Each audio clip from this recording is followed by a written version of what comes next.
Assalamualaikum warahmatullahi wabarakatuh. Halo anak-anakku kelas 5, bagaimana kabar kalian? Semoga kalian dalam keadaan sehat dan siap untuk belajar pada pertemuan kali ini.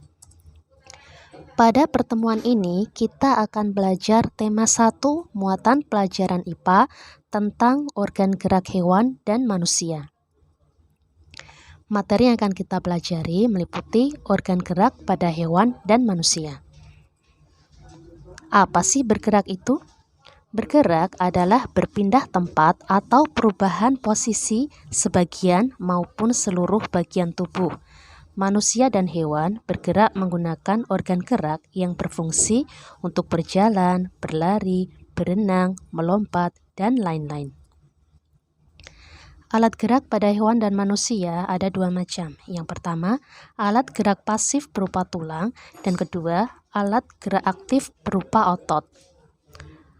Tulang disebut sebagai alat gerak pasif karena tulang tidak dapat bergerak dengan sendirinya. Sedangkan otot disebut sebagai alat gerak aktif karena otot memiliki senyawa kimia yang membuatnya dapat bergerak. Kita akan mempelajari organ gerak pada hewan. Berdasarkan ada dan tidaknya tulang belakang, hewan dibedakan menjadi 2. Yang pertama, vertebrata, yaitu hewan yang mempunyai tulang belakang. Contohnya, kambing, katak, ikan, dan burung. Yang kedua, avertebrata, yaitu hewan yang tidak mempunyai tulang belakang. Contohnya, laba-laba, siput, belalang, dan ubur-ubur. Kita akan mempelajari alat gerak pada hewan vertebrata beserta fungsinya. Yang pertama, pada kelinci yang termasuk kelompok mamalia, yaitu hewan yang melahirkan dan menyusui anaknya. Kelinci bergerak menggunakan kaki yang berfungsi untuk melompat. Jika kita amati, kaki pada kelinci bagian belakang lebih panjang dibanding bagian yang depan karena digunakan sebagai tumpuan saat melompat. Yang kedua adalah kucing. Alat geraknya berupa kaki yang berfungsi untuk berjalan, berlari, dan melompat. Yang ketiga ada katak yang termasuk kelompok amfibi, yaitu hewan yang bisa hidup di darat dan di air. Alat geraknya berupa kaki yang berfungsi untuk melompat. Yang keempat adalah burung. Alat geraknya berupa sayap dan kaki. Sayap berfungsi untuk terbang, sedangkan kaki untuk berjalan atau hinggap di pohon.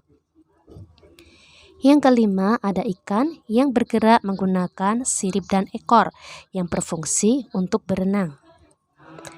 Yang keenam ada ular yang termasuk kelompok reptil yang bergerak menggunakan otot perut yang berfungsi untuk melata. Kemudian alat gerak pada hewan avertebrata dan fungsinya. Yang pertama ada kupu-kupu dari kelompok serangga. Alat geraknya berupa sayap yang berfungsi untuk terbang. Yang kedua ada siput. Alat geraknya berupa kaki perut yang berfungsi untuk bergerak atau berpindah tempat. Yang ketiga ubur-ubur. Alat geraknya berupa tentakel yang berfungsi untuk bergerak bebas atau melayang di air.